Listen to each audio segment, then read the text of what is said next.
राजकीय बाल गृह में 57 लड़कियां आ गई हैं, 2 नाबालिग हो गई हैं, प्रेग्नेंट हैं। आज में किसी को चूक नहीं, इतने लोग 57 एक साथ पहुंचते हो गए। आपकी जिम्मेदारी है कोई कि नहीं?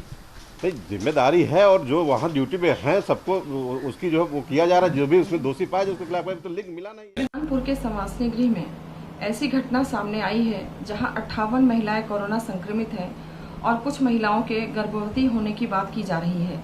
हालांकि डीएम ने इसको नकार दिया है, लेकिन फिर भी उत्तर प्रदेश राज्य महिला आयोग की अध्यक्ष विमला बाथम जी ने इस पूरे मामले में डीएम से रिपोर्ट मांगी है डिटेल के साथ कि आखिर ये महिलाएं कब गर्भवती हुई और कहां लापरवाही की गई जहां पर इतनी बड़ी संख्या में महिलाएं कोरोना संक्रमित हो गई। देखिए, जो राजकीय बाल गृह बालिकाओं का जो संरक्षण केंद्र है, इसमें आपको पता है कि पॉक्सो एक्ट या अन्य अधिनियमों के तहत जो किशोरियां हैं वो लाई जाती हैं, जिनके मामलों में न्यायालयों में कार्यवाही चल रही होती है।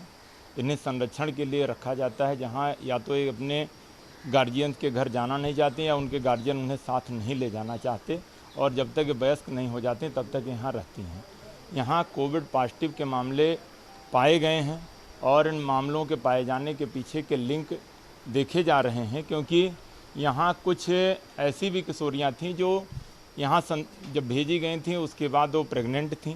तो या तो एक लिंक ये संभावना हो सकती है कि कहीं अस्पताल जाते समय या वहाँ के माध्यम से कुछ हो सकता हो, या एक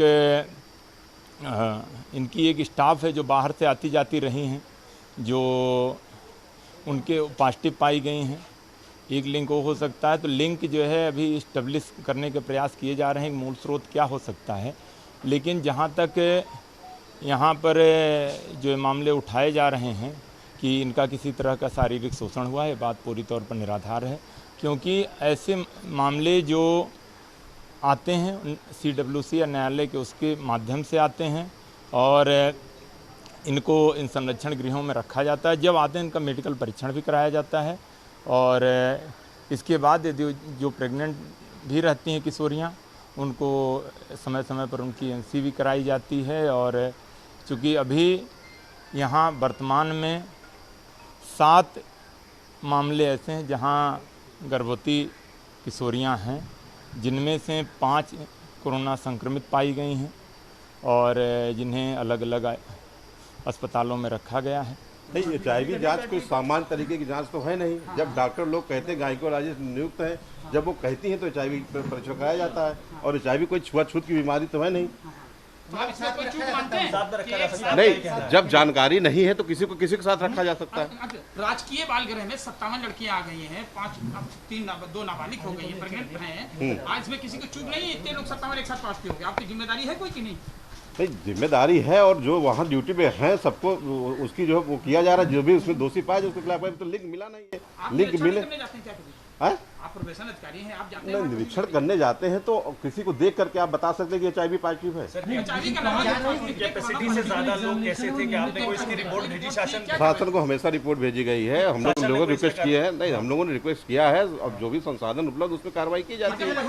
कितने लोग हैं सर? कैपेसिटी पहले हमारी 100 की थी, लेकिन हम लोगों ने पिछले साल उसमें एक हॉल और बनवा करके उनको जो है व्यवस्थित करने की कोशिश किया।